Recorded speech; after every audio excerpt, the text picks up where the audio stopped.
Hey everybody, and welcome to Collin and Curtis in the morning. Collin, this might be the latest we've recorded It's this. the evening edition of It's the after the evening yes. hours, the midnight hour. We're not quite there. Yep. We're getting close, but it might be morning for others. So happy Friday Yep. into the week. Right? It's kind of the end of the work week.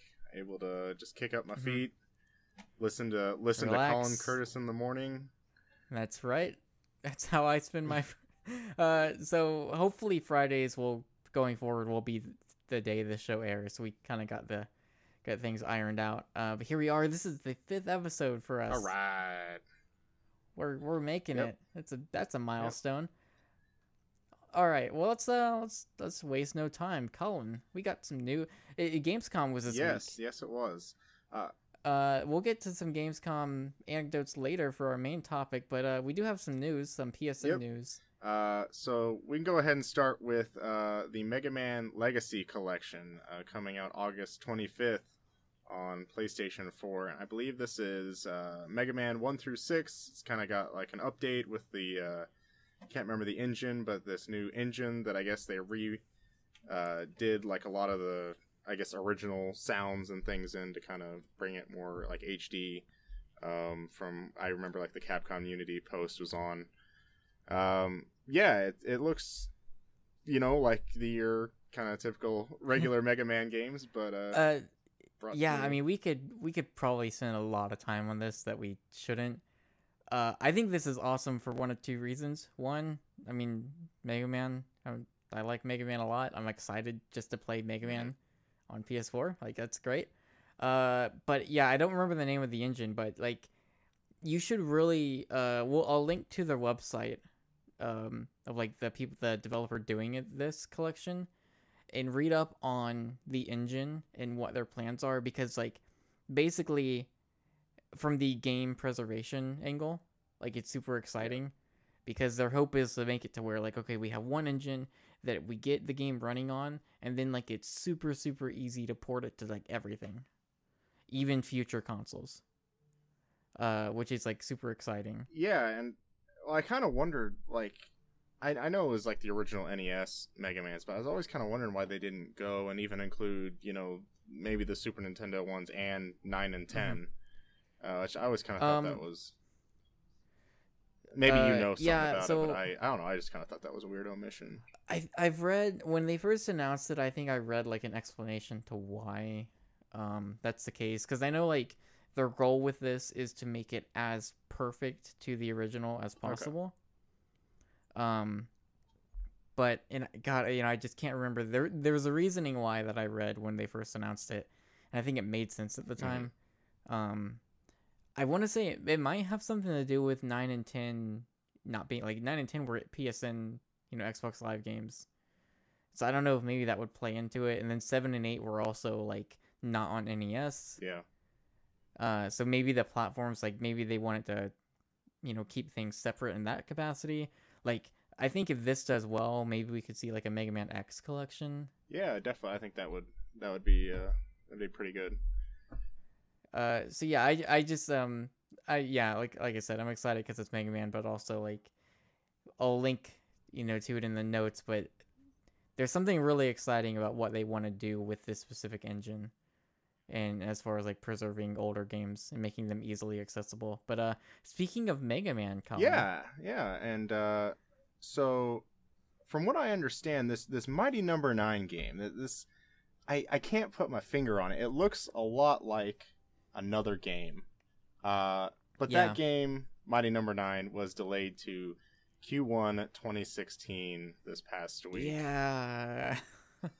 So it was originally set to come out September 15th, so like a little over a month away. I mean, it was already delayed because it was supposed to come out earlier this year, had already kind of got pushed back. And I've caught up on it a little bit. I hadn't tried to follow it too much, but recently there's been some controversy around Concept, the developer, and Keiji Inafune, about some of the things that's going on there.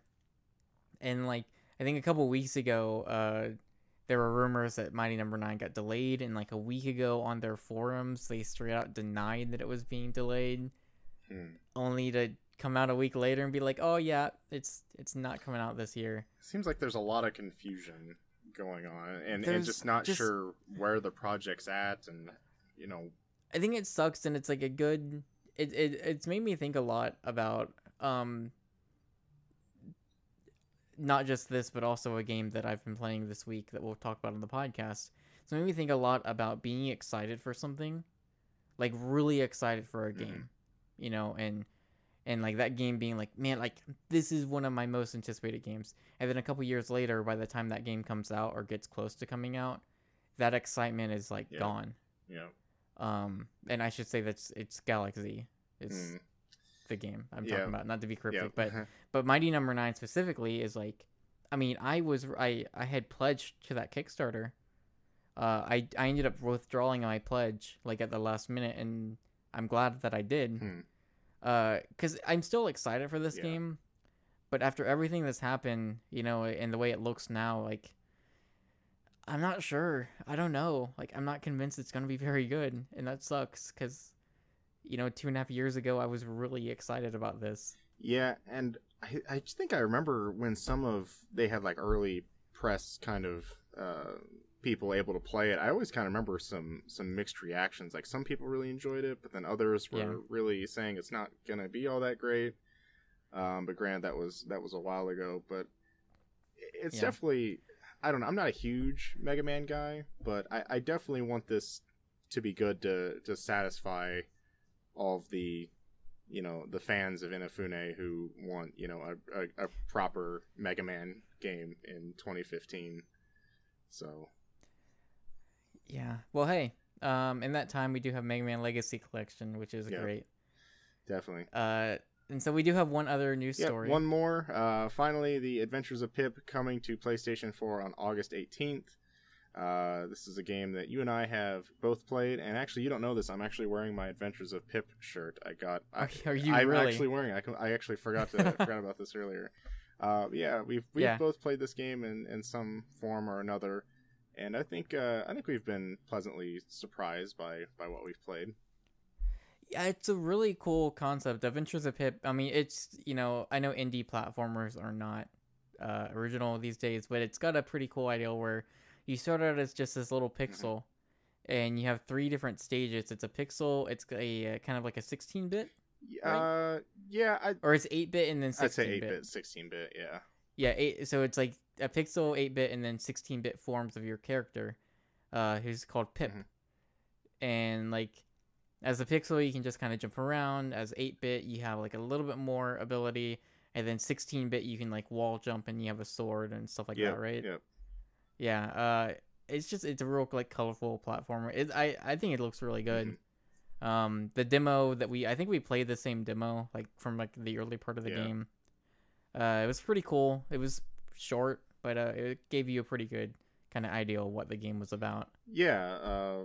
And it had a lot of cool puzzle opportunities, I thought, too, where like certain areas you had to devolve, I guess, and that might be the word that they use, but like sometimes like, well, now I have to wall jump, so I need to be the 8-bit character, but then I need to jump on an enemy to then, evolve into the 16-bit character, but then, just a little bit later, there's like a gap you can't get through, or like a block that's too heavy that, your 16-bit character is too heavy on, so you have to devolve back down to an 8-bit character kind of thing.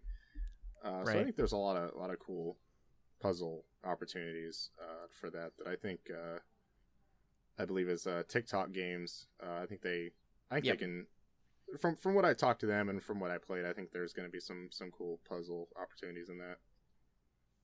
Nice. So I mean, obviously it's Gamescom week, so there's plenty of other news. Some of it on our site that you can check out for the PSN related stuff. But I think those are the 3 we really wanted to cover. And moving on to the main topic, I think we just wanted to kind of, share some anecdotes from Gamescom in general. Some things that stood out to us. I imagine there will be some Gamescom related talk on the next podcast. So there are some things that we did omit for those reasons. Yep. But we just wrote down a handful of things that we wanted to quickly just kind of share some brief thoughts on. I wanted to briefly throw this out there. So they talked a little bit more about Garden Warfare 2, which I'm really a big fan of that game. We played a bit of it a few months back. And they got like this hub world mode where you can go on like different challenges. They kind of seem to emphasize like they wanted to list, like a lot of people really wanted to have like a solo play mode. So there's not like a campaign or anything, which would be really cool. Maybe next time. But they seem to emphasize like wanting to include things for people who, maybe they're not always going to be online playing with friends. Like, so they have other options if they're just playing single player at the moment. And it looked pretty cool. It was like this hub area that you could go out and do random challenges and complete different like objectives and stuff. It looked pretty neat. Cool. And then you brought up Quantum Break, which we saw. I know that's not a PlayStation related thing. Yeah, so this was shown at the Microsoft press conference. I really like what they've shown. I don't know if I care too much about the live action TV stuff, but it sounds interesting. The main character that was recast, his name is, I believe, is Sean Ashmore, and I've actually seen him in like a couple TV shows that I've enjoyed over there, so I kind of know who that guy is. But yeah, just being with like the able to kind of stop time and freeze time in specific spots. I don't like, again, like I don't mean to like I guess bring up puzzles again, but I don't know if there's going to be like any puzzle thing with that or if it's just going to be in combat. But then there's also in the one of the demos that they showed was he actually runs into people that can also do the same thing. So right. Like I was kind of wondering about this. So like, can you just do this and run through every single enemy in the game and do it? Like if you're only the special one that can do it. But yeah, I don't know. I don't have a ton on it. I guess, we did get a release date and another trailer. But yeah, it's definitely something that I'd keep my eye on. I think the thing that came to mind for me was it was like this felt like just a natural evolution of what they did with Max Payne. Yeah.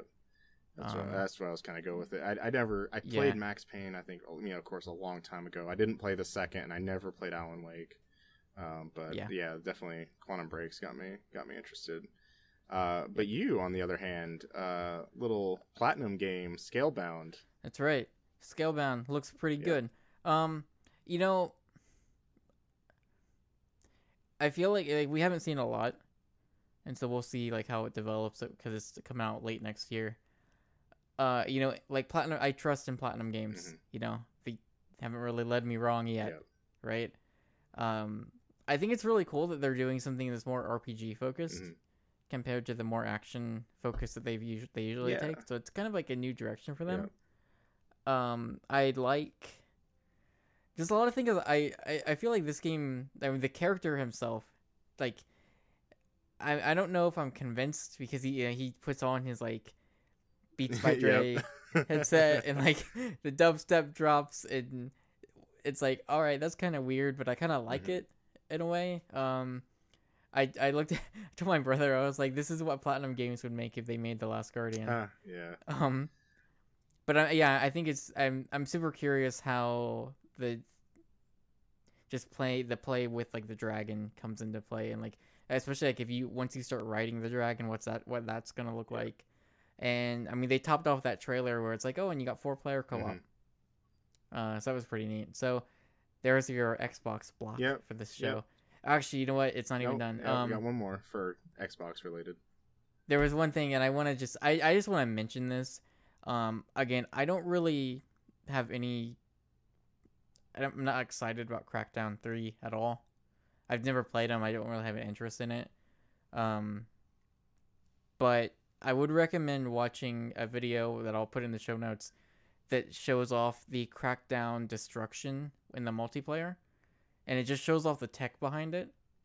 And if you look at it just from the technical view, like if you don't really, like if you're not excited about Crackdown, just watch it just to see the tech, because it's really fascinating, and like it's kind of like it's super impressive. Like whether or not that's how it's gonna be when the game comes out, like to me it doesn't matter. I just see that I'm like, that's super impressive that we can do that.